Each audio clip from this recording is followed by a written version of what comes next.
After their parents were declared missing in a freak highway accident, Ayan and baby Zoya were sent to live with their only known relative, Uncle Rafiq, in a remote countryside estate surrounded by dense woods and high fences.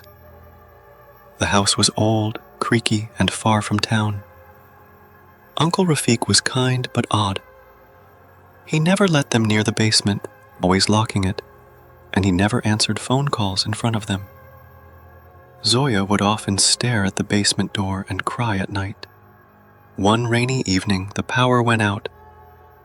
Ayan grabbed a flashlight and tried to calm Zoya. As he rocked her back and forth, he noticed a blinking red light beneath the carpet in his room. Curious, he pulled it up and found a tiny GPS tracker wired to a battery. He traced the wire.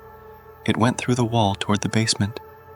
Why was a GPS tracker hidden in his room? Zoya suddenly pointed at the window and mumbled, "Man, dark man." Ayan looked out. In the distance, through the rain, stood a tall man in a black coat, watching the house. The next day, when Uncle Rafiq left for his usual business trip, Ayan picked the lock on the basement door. With Zoya in a baby carrier on his back, he descended the stairs. The basement was cold, silent, and dusty. Except for a strange humming sound, he found a locked metal room, and near it, a table filled with photos of him and Zoya, notes written in code, and old news clippings of missing children. One article showed a photo of his parents. Headline: Tech scientists vanish after exposing secret surveillance program. Suddenly, Zoya started crying, loudly. Then came footsteps. Someone was upstairs. The power went off again. Ayan grabbed Zoya and hid behind a shelf. The basement door creaked open. A tall figure entered. Not Uncle Rafiq. It was the man in the coat. He had a glowing device in his hand. It beeped, scanning the basement. Ayan remembered the GPS tracker. The man was tracking them. He whispered to Zoya, "Stay quiet, please." But Zoya reached out and pressed a button on the device near them. The metal door opened. Inside the room, to Ayan's shock, were computers, weapons, and a wall of surveillance screens, all showing rooms of different children's bedrooms. He realized something. Uncle Rafiq was part of a child surveillance operation, and this man might be here to shut it down or silence them forever. Ayan made a bold move. He grabbed a small EMP device from the table and triggered it. The stranger's scanner fizzed and died. In the confusion, Ayan ran, baby on his back, through the side hatch he found in the metal room leading into the forest. The man chased them. They ran through the woods, through rain and mud, with only moonlight to guide them. Ayan finally reached the old ranger's tower he had seen from the house days before. He banged the emergency alarm. Lights turned on. The man vanished into the trees. Police arrived. They searched Uncle Rafiq's house and found evidence of a secret government program where children were tracked for their potential intelligence.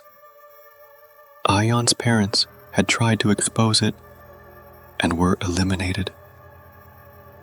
Uncle Rafiq was arrested. The man in the coat was never found. Ayan and Zoya were placed under protection. But every few nights, Zoya still points at the window and whispers, "Dark man, watching." 2 weeks later, Ayan and Zoya were placed in a secure protection center in the city, guarded, monitored, and hidden. But something wasn't right. Ayan noticed that the guards never looked him in the eye, and at night, strange beeping noises came from the walls. One night, He removed a vent cover in their room and found a hidden camera aimed at Zoya's crib.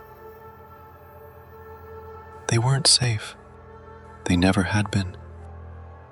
Ayan remembered the devices in Uncle Rafiq's basement. What if the entire protection unit was part of the same program? He needed help. Real help.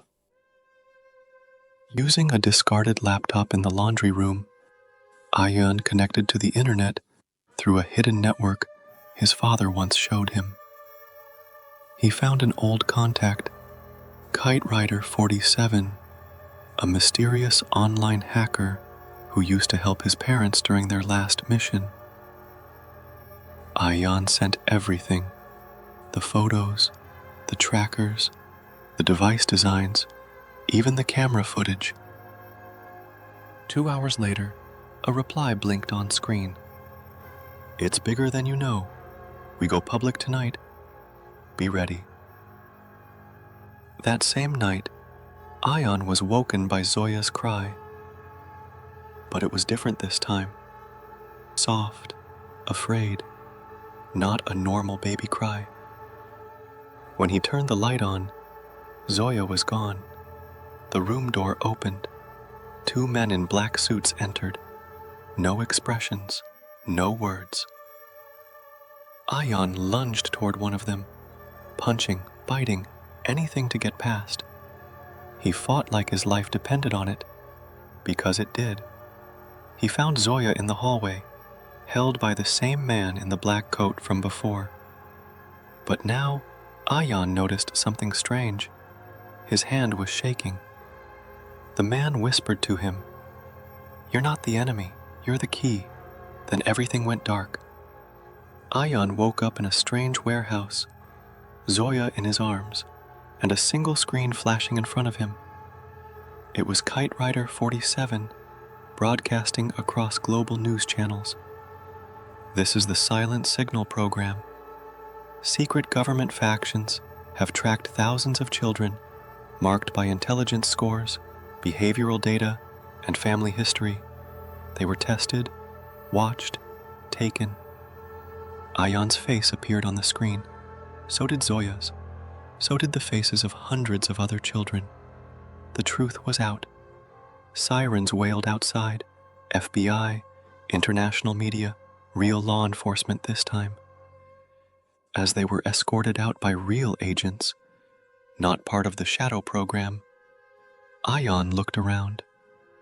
The man in the coat was gone again, but this time, Ayan wasn't afraid. Zoya looked up at him, smiled, and said her clearest word yet, "Free."